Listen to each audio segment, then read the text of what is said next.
What's up, friends? I am so excited to be going live again here on YouTube with my really good friend, someone I've known for actually a really long time before he got all famous and went on Ben Greenfield Fitness podcast. But he is an incredible, incredible human being. While you guys are getting settled in, hopefully having a little bit of bulletproof coffee or whatever you're doing in the world, wherever you are in the world, I just want to give you a brief intro if you don't already know about the fantastic Lucas Aoun. So he is the CEO of Ergogenic Health. He also has a fantastic YouTube channel and podcast, Boost Your Biology. And he is one of Australia's leading biohackers. He now has a degree in naturopathic science. He's got over 7 years of experience researching tons of performing enhancing compounds. He's tried them all himself. He's got a great system for how he actually assesses if something's working. Maybe we'll get into a little bit of that. But he is also been featured on the Ben Greenfield Fitness podcast. I almost died when I heard that episode. But he is a nootropics expert. He's also a formulator, a researcher, biohacker, YouTuber, podcaster, the list goes on. I literally could just talk about his bio all day, but the most important thing is Lucas is really on a mission to discover something big for science, to really help make a change in this world by starting with education. And I could not be more excited to have someone like yourself come on live, and we're going to get into a lot of stuff. So if you're here, you guys can, certainly to check him out on ergogenic.health and see everything he's been up to. He's got some amazing blog posts, but welcome to the show. I'm so happy to have you here, Lucas. I know it's early for you. It's like 8 or something, right? It is, but it's worth it when I get that sort of introduction. That is one heck of an intro. But yeah, I'm stoked to be here, and I'm really looking forward to chatting with your audience. I am super excited too. And I think before the call, you said you already got your 10,000 steps in, which I'm just so jealous because I'm clearly not anywhere there and I'm way behind. So how do you do? You still use your treadmill desk, or are you outside walking now? Yeah, I'm still using it. I mean, in the morning, it gets pretty cold here in Melbourne. So it was about 7 degrees. And so I just jump on the treadmill desk and then made a few calls just before this. And yeah, it's a great way to warm up and just get the brain blood flow flowing. Yeah, all that good BDNF. I totally hear you. Maybe we'll even have a chance to talk a little bit about kind of exercise science and how it does affect the brain, because I think there's a lot of fascinating stuff there too.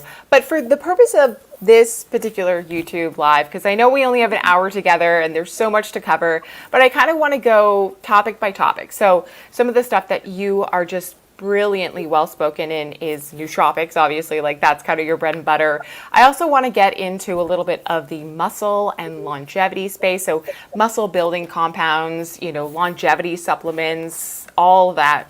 And then obviously we will kind of wrap up a little bit more with some of the long-term brain health stuff. So I will break in between, and as we get questions and comments that come along, please make sure to leave a comment, a really nice one, or a question, and we will be happy to pass that along to Lucas to answer live for you guys. So let's just kind of kick things off as people start streaming in here. Lucas, tell me, if you were to go into your supplement closet this morning and pull out a couple of nootropics, what would those be specifically for memory purposes? Yeah, well, from the memory perspective, the way I look at it is to take a step back and identify the key sort of neurotransmitters that modulate memory performance. So for me, having that sort of understanding, knowing a little bit about the key regulatory neurotransmitters such as acetylcholine, glutamate, and dopamine, having that understanding gives me some, insight into specifically which nootropics to select to then, target those specific neurotransmitters. So if I was trying to, improve my sort of short-term memory, I would be leaning towards compounds that definitely nourish and nurture acetylcholine, whether that's acting as, say, a precursor or slowing the breakdown of acetylcholine in the brain. So there is one really amazing nootropic that a lot of people can see a difference with pretty much within the first week. And that's one called PRL853. And it's more of a research chemical, and was actually developed to treat amnesia, which is a complete loss of memory. And so PRL853 is something I would definitely lean towards if I was trying to optimize memory performance. I'm going to write some of these down kind of just in the bottom here, just PRL853, just so people can look it up. What are your thoughts on alpha GPC? There's a lot of different choline, compounds out there, and there's different dosages. So I actually just got an alpha GPC, like I think it's 600 milligrams. Is that too much? And how should somebody go about sourcing their choline if they're not already getting it from eggs or something? Yeah, it's a really good point. There are many different types of choline, what I call donors or precursors. Alpha GPC definitely ranks as like number one in terms of bioavailability, absorption and action in the brain. It also has like the side benefit of actually improving mind muscle connection, and that's one of the reasons why it's included in many sort of pre-workout formulas. So with alpha GPC, the key point to note is some of these choline supplements have like ridiculously long half-lives, which means that they actually take a long time to exit the body. And so their actions tend to linger. Even if you take it, let's say on a Monday, you might still get some of the residual effects on a Tuesday or Wednesday. And that's also, we also need to factor in whether the individuals consumed any other choline, such as from eggs, like you mentioned. So that's fascinating. I didn't realize that it was actually still lingering in the body for, maybe a couple of days at a time. Is there any issue with that other than you might overdose if you keep taking it every day? Or like do the effects of the choline kind of just linger on, giving you sort of that same level of, focus or intensity that you're looking for in the days subsequent you taking it for the first time? Yeah, so what happens is some people are really sensitive to too much choline. I'm personally someone who's generally like choline dominant, so I only need like a really small amount of choline, and you can sort of tell if you're acetylcholine dominant. You can sort of tell by how good your like long-term memory is, whether you're generating a lot of like saliva, because acetylcholine actually stimulates saliva production. And also what you'll find is if you have too much acetylcholine, you'll end up getting like really weird, like little muscle twitches and little spasms around the body, which people think is always like a magnesium deficiency, but it's like, it could potentially be a neurotransmitter sort of imbalance as well. That I've never heard that before. I am definitely going to look into that a little bit more because that's a really great way to sort of gauge. I don't know if there's any tests on the market right now. We've talked, I think, extensively in the past about how difficult it is to sort of test what your neurotransmitter levels are because there's no at-home kit right now that's like, yes, your dopamine's at this. It's really hard. So having these little body cues are a great way for people to kind of gauge, okay, maybe I'm a little over deficient in this right now. I love that you talk about some of this research. And if you guys are just tuning in, I'm here with Lucas Aoun, who is a nootropic expert, and we are talking all about nootropics. And I kind of want to switch gears and talk about some more cutting edge stuff. And without naming prescriptions but within that like stimulant category, are there alternatives out there? Are there things that are going to give you enhanced focus for, hours at a time? And what would those maybe look like? Yeah, so there is a particular category of what I call smart drugs or like nootropics. It falls under the aminorex analogs, which is a type of, it's a stimulant class of drugs that can mimic some of the effects of some of the powerful like amphetamines that you see on the market, such as Ritalin and Adderall, things like that. There's a lot of similarities in the way that they work, but these aminorex analogs, one of them is called cyclazidone. Um, that one there seems to be, highly efficacious in terms of improving focus for a good 4 to 6 hours. And that one there, again, it seems to it's derived from the pemylene class of drugs, which is there's quite a lot of research in terms of its efficacy, and it's somewhat comparable to some of the amphetamines. So yes, it does share a sort of similar mechanism of action, but again, it would be one that I'd tend to use sort of sparingly. Let's say maybe like once or twice a week, because as you know, with like some of these really powerful compounds, they can be very, I guess, depleting over time. Yeah, and was there another one in that category? I think you had maybe done a post on it. Oroxalin A, is that something else people should be kind of looking at? Yeah, yeah. So that one there it's called Oroxalin A. Now that particular molecule is actually extracted from a traditional Chinese medicine herbal plant known as skullcap.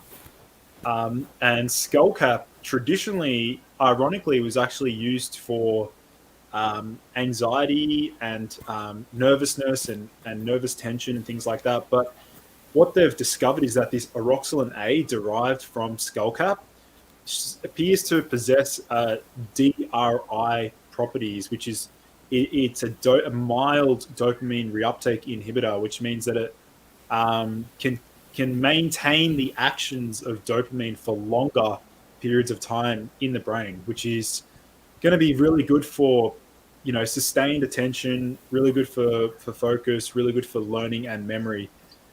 So that's a really really up and coming. That's fairly new as well. It's been only been on the market for a couple of years. And yeah, again, a lot of people are seeing benefits from Oroxalin A. Fascinating that it comes from skullcap because I believe that's been in some sleep formulations I've tried over the years, but I guess that's really to quell anxiety and kind of stress before bed. But I didn't realize that they were able to kind of utilize some of that into a, more like focus burning kind of compound for people. So that's really cool. Yeah. Question for you though, like when it comes to finding or sourcing these things, it can be a tricky market, right? Like, I mean, I don't know if you necessarily need a prescription or if it's something that you have to have a special license for, but like, how do people actually gain access to these things if they're still so up and coming? Yeah, so it can be really difficult to source some of these compounds again because a lot of companies will basically, forge or basically replicate similar analogs that may be a lot cheaper to sort of synthesize. So when it comes to actually selecting a good vendor, you really want to go by first of all what the customer response has been like, and you got to do that through joining some of the crazy underground nootropics forums that I hang out on. You want to identify if they've done third-party testing analysis. So companies like Nootropics Depot and Science.bio, both of these companies, I would say they're top three in the US currently. They got some really good, strong runs on the board. They got a really strong audience, and people really like their products, which is a good sign. So we just really need to be super careful, particularly for people who think that they can just go on, say, like Amazon or eBay, things like that, where there's a lot of forged and fake products that we really need to be careful of, particularly when we're introducing some of these novel compounds. We need to make sure we're getting exactly what is on the label. Yeah, and for anyone tuning in, this is not medical advice. Disclaimer alert. If you guys are looking to try these compounds, like this is very much a kind of at your own risk or consult a doctor sort of thing, especially if you're on other medications or you're taking other supplements. You definitely want to really kind of figure out if these things are going to interact, because there could be some potential adverse side effects, right? If you're doing too many things, we all know it's like it can sometimes just have this like, law of diminishing return where you're not actually feeling or getting most, something out of the compound. So definitely you guys want to do your research. And luckily, Lucas is a great person to kind of reach out to and really communicate with, because he has done a lot of the research. And his dad was a pharmacist. You've spent a lot of time, immersed in this community. So I always look to you for kind of recommendations. And I think you're even putting together like customized nootropics for people right now, not selling them, but you're really kind of creating a, formulation, sort of diagram so people can basically follow and, get the help that they want with their specific goals. Do you want to talk a little bit more about that and what kind of service that is? Yeah, absolutely. This is something I'm really excited about because I'm designing something that I know people really need, and that's because there's a lot of confusion about, like, when you get into nootropics, it's like, okay, what do I take? What do I need? What dosage do I use? What form do I use? And it can get really complex and sophisticated. So what I wanted to do was leverage my 8 years of experience using nootropics and researching, and basically put together what I do currently is people come to me. I've got like a really extensive sort of screening form, questionnaire form, and then basically my goal is to curate a bespoke and customized protocol tailored to your exact cognitive goals. And I think that's where the future lies. Instead of seeing proprietary blends where it's just a mixture, a range of ingredients, what I really want to do is give people a formula that's unique to their sort of brain chemistry. So that's definitely something I'm really excited about. I think you've really hit it on the head with that one. There's so many like personalized everything, personalized, food recommendations, supplements, everything is becoming so much more about what our own body needs. And so I appreciate that you are kind of taking the charge there and really helping people, guide them towards their long-term brain health goals. I do want to mention that we have a really great comment coming in from Andre about, any recommendations in terms of vendors if you're living in the UK or Europe. Yeah, I'm glad Andreas asked that question. There is a really good vendor called Mind Nutrition. They're based in the UK. I actually did some blog writing for them a couple of years ago. They've got some really great products, and I'm a huge fan of their stuff. And so that's just Mind Nutrition? Yep, mindnutrition.co.uk. Awesome. Well, hopefully that helps answer your question. And again, if anybody is just kind of tuning in right now, we are sort of covering a little bit of the kind of broad overview of Lucas's favorite nootropics at the moment. And I would love to also ask you about Methylene Blue. I know this got a little controversial on Instagram the other day. I don't know if you can talk about that, but what's up with this compound? I've seen it before in other nootropic formulations. I've actually tried it myself. I haven't really felt the effects, but I hear people do, especially when combined with sunlight. So talk a little bit about this. What's the hype, and is this considered a nootropic?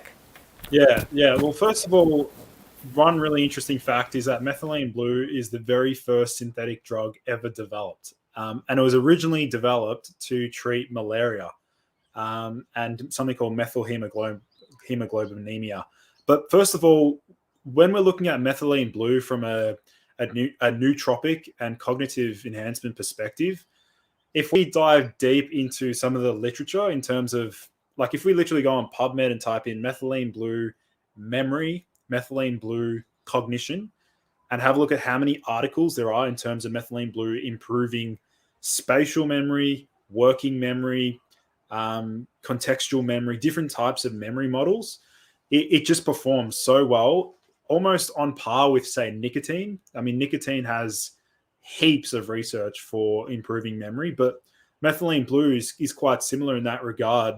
But its mechanism of action is completely different to most other compounds out there. Methylene blue, first of all, the most important thing is that it can cross the blood-brain barrier. Not many compounds can do this, but methylene blue, since it's so small and easily permeable. It can easily cross that blood-brain barrier. And then what it can do there is suppress neuroinflammation. It can improve neurogenesis. And it also acts as like a mild stressor. Just like I said, with exercise and other modalities, it can be a mild stressor and help the body to adapt and build up resilience. Is it addictive, like coffee, with your caffeine, or even nicotine? Is it something that people get hooked on, or how does that work with the body interaction there? That's a good question. Not really. Methylene blue doesn't possess any addictive qualities because it doesn't have any like reinforcing effects such as like a caffeine or nicotine or alcohol. Methylene blue is pretty safe in that regard. And again, it doesn't. From my experience, I didn't sort of notice any sort of withdrawal or tolerance, and Okay. we haven't really seen that online, so it should be fine. Yeah, I haven't really seen a ton of compounds with methylene blue in them yet. I tried one, I think it was like called Transcriptions, and it actually had CBD, methylene blue, nicotine, and Yeah. something else, caffeine. So it was like a powerhouse. And I stopped taking it just because it did actually turn my entire mouth blue, and I was like, this is not really a great look over time. But it doesn't last that long. It's not like your mouth is going to be blue forever. But I'm just curious, like, where do people source this? How do they ingest it? Should you be looking for it in a capsule form? Should you be taking it, as a liquid oral supplement? Like, what's the best one out there if I'm going to take it? Yeah. So methylene blue is particularly one of the most important nootropics to make sure you're using USP grade. So it's like pharmaceutical grade quality. And the reason being is because some methylene blue is actually used to clean fish tanks if it's commercial grade, but we want to be using USP grade, which is like pharmaceutical standards.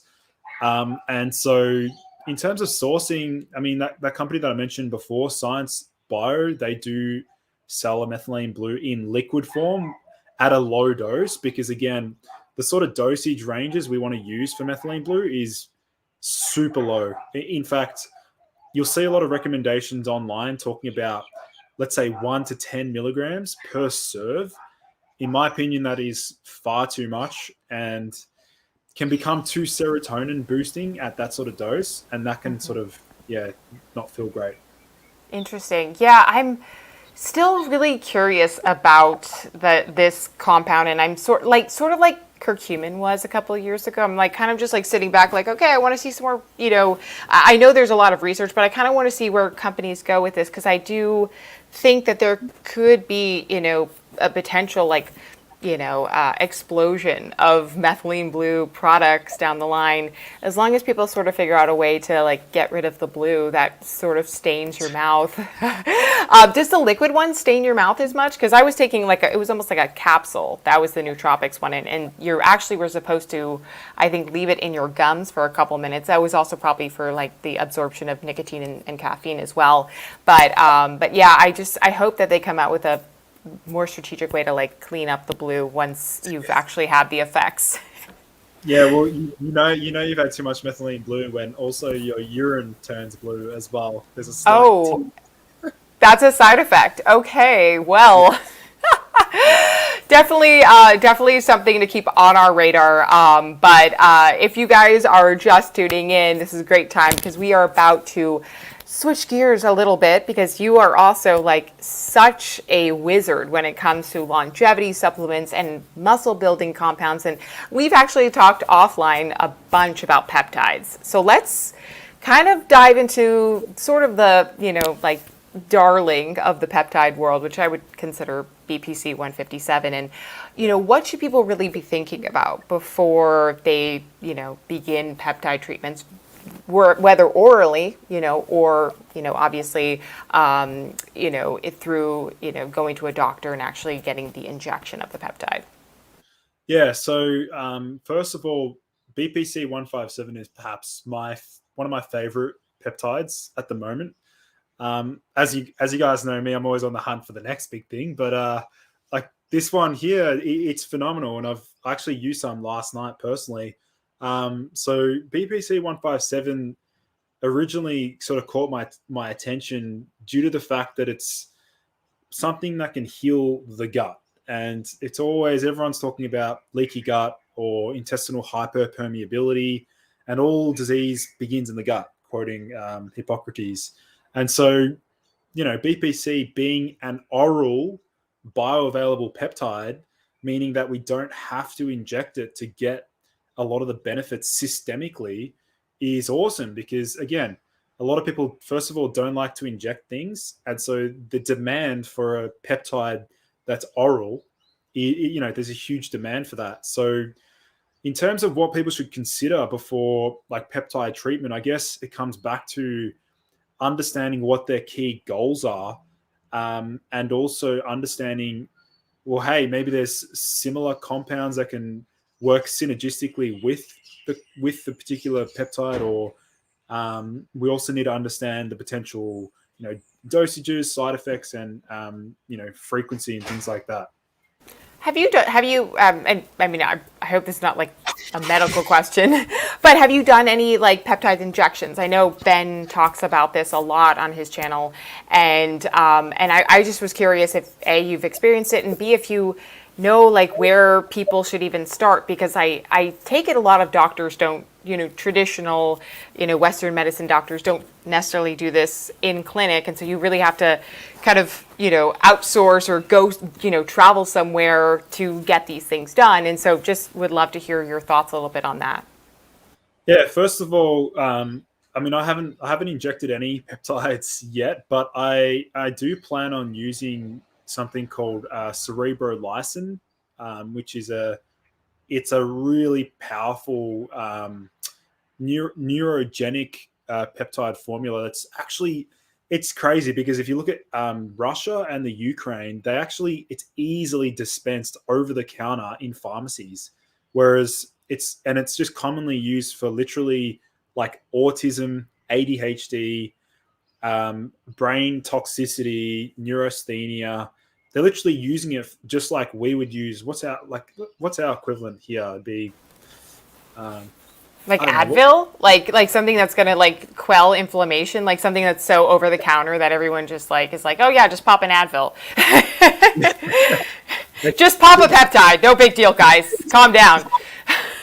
Yeah, yeah, it's similar. I guess it's quite abundant there, and the reason being is because they know how effective it is, and it's got some huge benefits in terms of improving, basically healing the brain from traumatic brain injury. That's like its main use.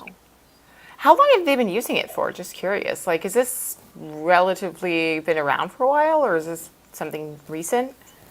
Cerebrolysin, I would guess, has been around longer than, let's say, 20 years. I haven't had, Okay. actually can't remember when they first discovered it, but it would have been at least 20 years ago for sure. Wow. Wow. Okay.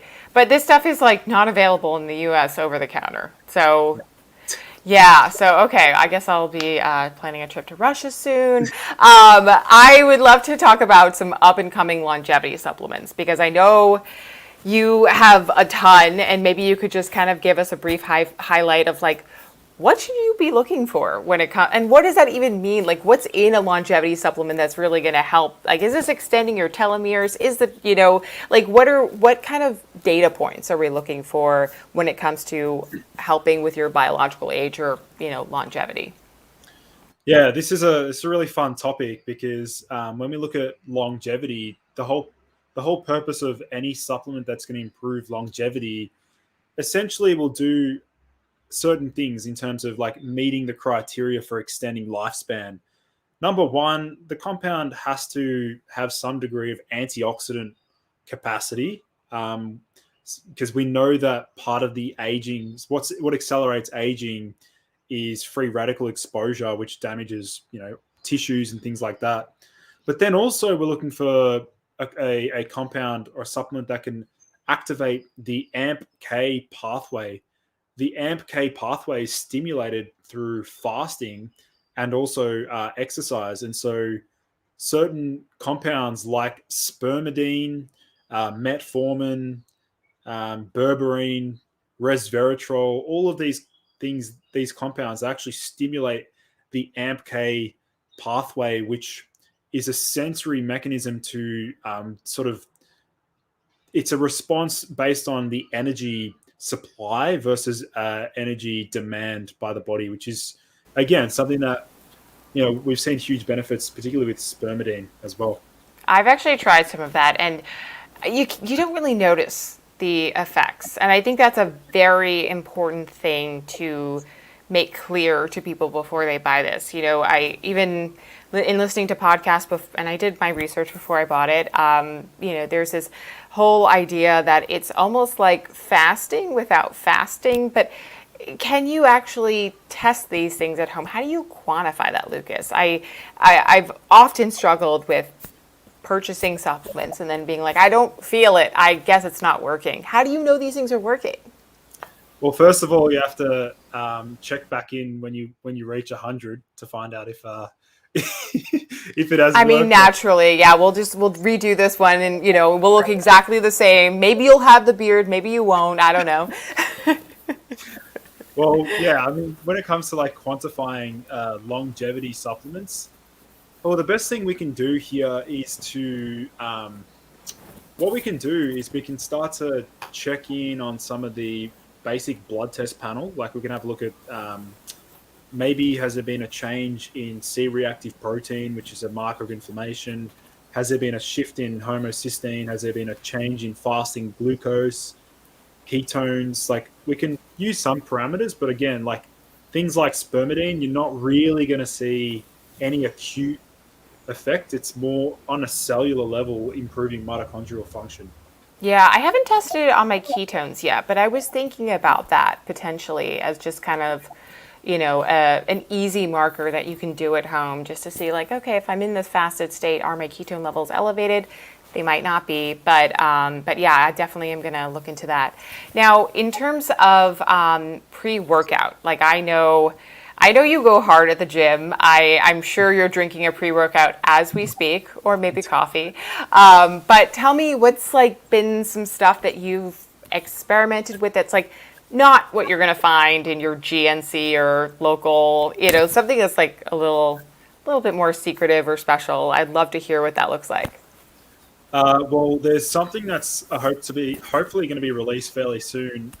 It's actually, everyone's heard of BCAAs like leucine, isoleucine, valine. Everyone knows about BCAAs, but there is something new that I think is going to be really like extremely popular when it comes to the pre-workout market, and that is called dileucine. Okay. Dileucine, yeah. Let's see if I can try and spell this. Let's see how you go. Yeah. I'm sure this is off, but like you guys will figure this out. Something like that. I was an English major, but not a chemistry major. Close, super close. Just add the E in front of the U. So it's okay. Okay, perfect. And also, guys, if you want to like find out a little bit more about this, you can just reach out to Lucas, maybe schedule a call or he will kind of hook you up with some of this stuff. So what's so special about this? And is it going to be, because I think one of the things that people tend to gravitate towards is high caffeine overload. You want that heart rate pumping. There's a lot of things that work on a more thermogenic level too, with maybe just a little less caffeine, but there's other supplements in there that are going to basically boost your body heat so that you're working just as hard but in less time. So what is dileucine actually doing here? Yeah, I'm glad you brought up the thermogenic aspect, because that's definitely a benefit of many pre-workouts. Some of the cool ingredients like grains of paradise and L-Beta, they can stimulate thermogenesis. But when it comes to dileucine, I wouldn't technically consider it like an energizing ingredient. More so, it's better for building lean muscle tissue, because based on the initial studies, even there's one study in healthy adults, not on mice. Yes, finally, we've actually got studies on humans. Finally. Yeah. I mean, I'm always raising my hand to be the test subject, but no one ever says sure. Yeah.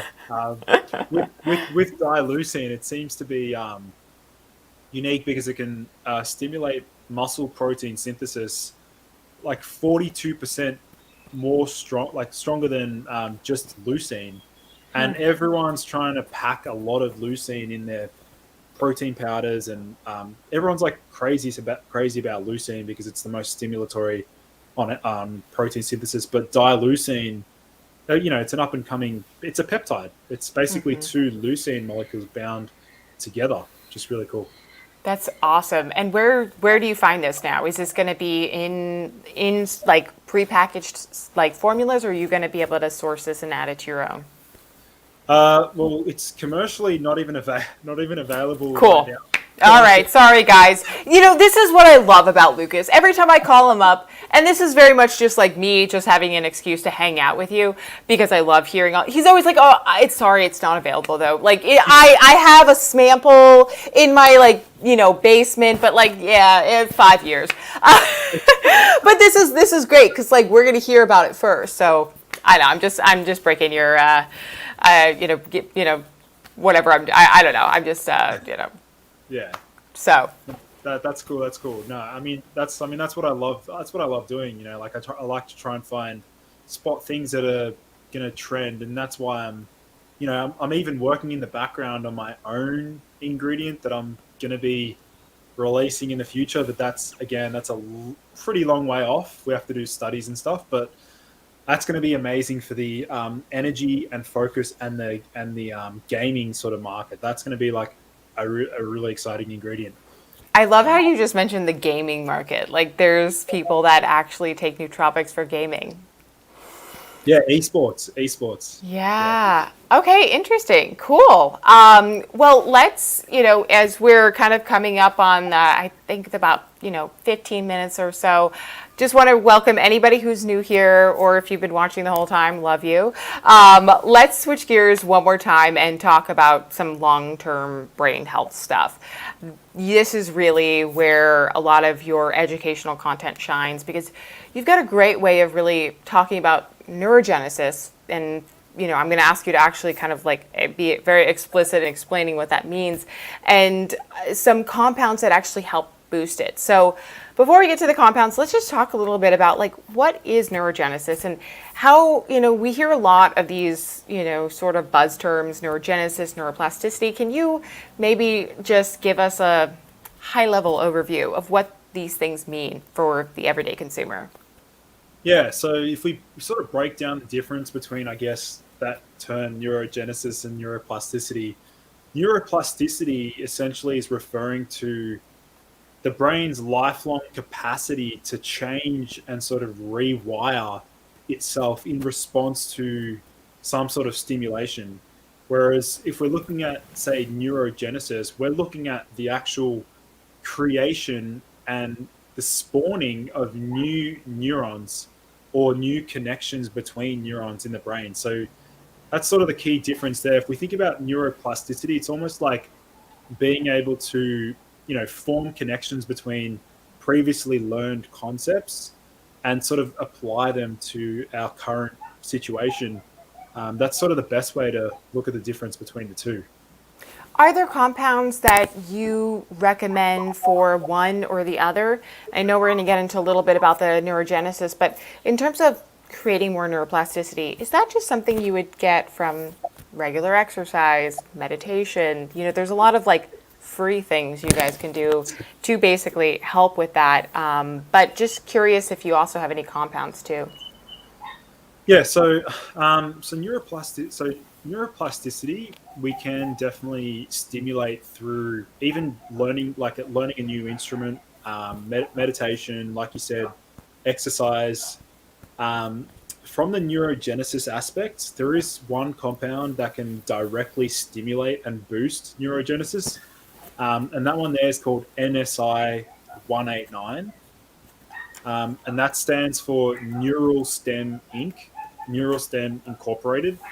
And that one there is unique because it's proven to stimulate neurogenesis in the hippocampus, which regulates memory formation and things like that. Fascinating. And is this a peptide? It's really similar to a peptide. It's called a small molecule, like a small Okay. membrane molecule. Yeah, yeah. Cool. We also just got a comment in, since this does have to do with brain health. Andre had some questions about, like, if people are dealing with, symptoms of ADHD, like what would be kind of your nootropic recommendations? And I obviously there's a, we have to make some disclaimers again here, just like this is not medical advice. Like if you're dealing with something like that, definitely want to consult your doctor. But what have you seen from your research, things to help? Yeah, so from the ADHD perspective, there's one particular nootropic known as phenylpiracetam, which Yeah. yeah, is one of the more stimulating, energizing racetams. It's got like a speedy feeling to it. That's some users have seen good responses in terms of treating, in terms of supporting some of the symptoms associated with ADHD. And again, it's fairly easy to obtain. The only thing is, if you're a professional athlete competing in professional sports, it is banned Can't do by it. law. Yeah.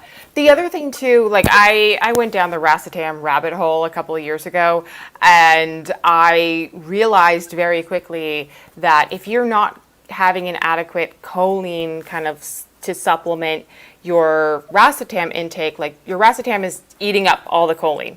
And so you definitely don't want a headache or any kind of those side effects to linger. And so they do recommend upping your choline intake, whether that be naturally through eggs or through like an alpha GPC or CDB choline. So that's something I personally learned firsthand.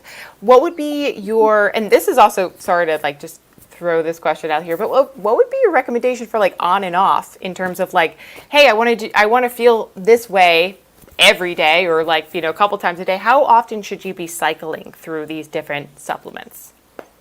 Yeah, so I guess it really depends on what the person's like roster or their agenda looks like for the day. Some people like to cram a lot of their really intensive, let's say for example yourself, Katie, like doing some filming or some things in the studio.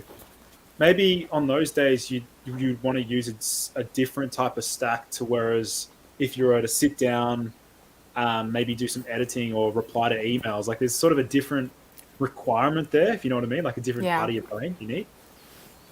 Yeah, so and you, I think like something I've learned from my own experience is like you don't want to take the same thing every single day ad infinitum, because all of a sudden it's like you stop feeling the effects, and then it's so important to take a break, because then once you reintroduce, it's like, oh, this actually does make me feel amazing and I'm ready to go crank out work. But if your body needs to change, and I think that's a very important thing to always keep in mind when you're tinkering with anything, even though it might be something really good and you love it and it's great, it's always important to take a break so your body has time to recharge. Yeah, and the other aspect there is also just just swapping things in and out, like, is by itself going to stimulate neuroplasticity, because you're constantly challenging the brain to adapt to a new stimuli. Yeah. And guys, if you have any questions and you're tuning in live and this is kind of your like last 10 minutes to ask Lucas anything, I mean, not anything, but like anything brain and like, supplement related, he is just such a wealth of knowledge. And so this is a great opportunity now as we're kind of coming to the end here. But I'd love to talk to you about this thing that I sort of stumbled on, I would say like a year ago, during the pandemic, like the heat of the pandemic, when I wasn't giving a lot of people hugs, and that's Oxytocin nasal spray. So I tried it, and I definitely like felt something. I wouldn't say it was like life changing, but I'd love to find out a little bit more about like, do these things actually work, and why would somebody want to use this, and how would you use this in your day to day? Yeah, oxytocin, I mean, in terms of administration, nasal spray has been researched. There's also another form of administration, is sublingually in a troche, like a small little troche. Um, in terms of whether they work, it sort of depends on. I guess it also depends on a person's baseline level of oxytocin. somebody who has like a very dramatic oxytocin deficiency, where they may feel very disconnected from everyone around them, or they just feel like they can't connect with anyone apart from their iPhone. Um, that oxytocin can be really powerful, particularly for someone who's very fearful in a social environment. Maybe someone like yourself who's always socially very bubbly and social and outgoing. Oh no, I'm not that at all. Never. No, no, no. I don't have any natural oxytocin. Yes, I no. I see what you mean, and I think like obviously everything is, you have to be a little careful because you could probably overdo the oxytocin. But I personally used it once or twice or a couple of times before an interview because I felt like it made me a little bit more empathic, because I have this journalist mindset sometimes where I'm like, gotta ask all the questions, and sometimes it just like lets it, at least for me who is a social butterfly, like it let me relax into the conversation and really get the other perspective more. And so that was kind of cool, and I would be interested in trying it again. But yeah, definitely during the middle, or like that time when I wasn't seeing a lot of people, I figured, well, let me just give it a try. And there's a lot of unique formulations that are on the market if you guys are interested in checking them out. And then last but not least, like let's just kind of hear a little bit about what's in the future for Ergogenic Health. And I also do have one actually last question, because Ben Greenfield asked you this, and I feel like since you're on a live, like what the heck did you take this morning before you got on this call? Like I'd love to hear what was your stack. Well, funnily enough, I kept it really simple this morning, because I had BPC, like I said before, I had BPC-157 last night before bed, because I needed like what I call a super sleep, where I'll use BPC to get like a really good quality sleep, which I can feel today. I definitely feel it. So does it help with your deep sleep? Like, have you been tracking this? Yeah, when I first tried it, it was the only compound that's ever boosted my deep sleep above 3 hours. Whoa, I have some. I'm definitely going to try that now. My deep sleep has been insane, but that's because I've been doing like some crazy meditations before bed, which is very new to me. And I think it's just been relaxing my body going to bed. But like, if I could even enhance that a little bit more, like I want to get to the point where it's like light sleep is like 5%, and then everything else is like REM and deep. Yeah. Yeah. So, I mean, I did have, I had that last night. And so then this morning, all I'm sipping on at the moment, I'm actually not drinking coffee, but I'm actually drinking something called Cistus tea, Cistus incanus. And it's not really a nootropic, but it's literally used, it's a really potent immune boosting tea. And I'm using it obviously now in the sort of environment we're in. This particular tea is excellent for that. And then I've also had 2 capsules of artichoke extract. It was BPC-157. And what, just so people know that are tuning in, what is your dosage that you typically take? And do you take it after you've had a big exercise that day? So the dose I used last night was only 250 micrograms. Okay. But I did have it in liquid form and sublingual, so under the tongue. And that was, like I can feel it. I can always feel it. Just takes the anxiety completely, any sort of like rushed feeling, it just completely removes that. Yeah. Is it almost like not a sedative, but like has sedative-like qualities at that dose? Yeah, I guess so. It does have, it has restorative effects on the GABA system. Yeah. Which makes sense. Yeah, for sure. And also just, if you guys are interested, check out some of the supplements that, Lucas has on ergogenic.health. I probably go to your website like more than I sometimes go to Amazon. I'm always looking, and you're always updating, and I'm like, oh my gosh, I need to try this. I've spent so much money. I want to say I tried the LipoFlux as a pre-workout because I heard your interview. That stuff is really like, it's a thermogenic, or powder, not protein, but it tastes amazing, and it's been really good for like long endurance workouts. So just wanted to say shout out there. Not sponsored, but I just figured I would mention that while we were on the call. Cool. Yeah, you have a lot of really unique things on there, and also like places to source, so that is key. But in wrapping up here, I know that you have to run, and you're a very busy guy. And tell Ben I say hi. But I just would love to hear kind of like moving into 2020. We're getting towards the end of the year. What are the big plans for you next year? Are we going to see your actual formulations come to life? Well, first of all, I need to learn how to not do any work for a period of time. That's step number one, because I'm always just like on the go working. But I think for now it's just going to be refining what I've got already with the current YouTube channel and Instagram and stuff, and then I really want to start creating custom stacks for people, just like not only in the realm of nootropics, but I really want to like leverage my expertise, which is like curation and formulation, and then actually bring that to market to actually help people like directly. So. I am so excited for that. Do we have time for one last question? Because I just saw one come in and I was like, oh, this is really good. Another Andre, CBN for sleep. So we know a lot about CBD. Can you give us kind of your high level thoughts? 10 seconds. What do you think about this?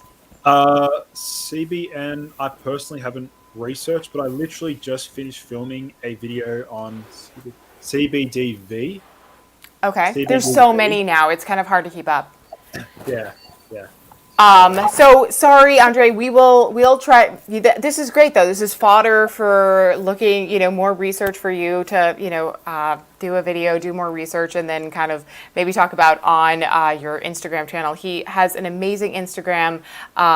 You have just blown up like across the board, from your YouTube channel to your Instagram, your website.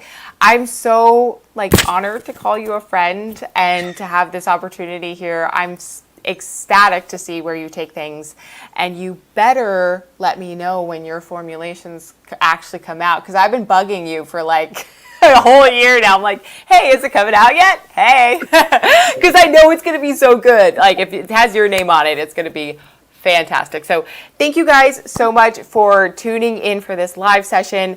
If you liked this, make sure that you keep posted on the next ones, and we're going to have tons more events like these. You can head over to katietypeA /events, and don't forget, if you want to connect or learn a little bit more about Lucas, head over to ergogenic.health, and don't forget to listen to the Ben Greenfield podcast with Lucas. It is phenomenal. Will blow your mind. You'll fall in love with Lucas all over again. And thank you so much for your time, and I hope that you have a great rest of your day. Awesome. Thanks for having me, Katie. It was a lot of fun. I knew it was going to be awesome. Awesome. And we'll catch you on the next one.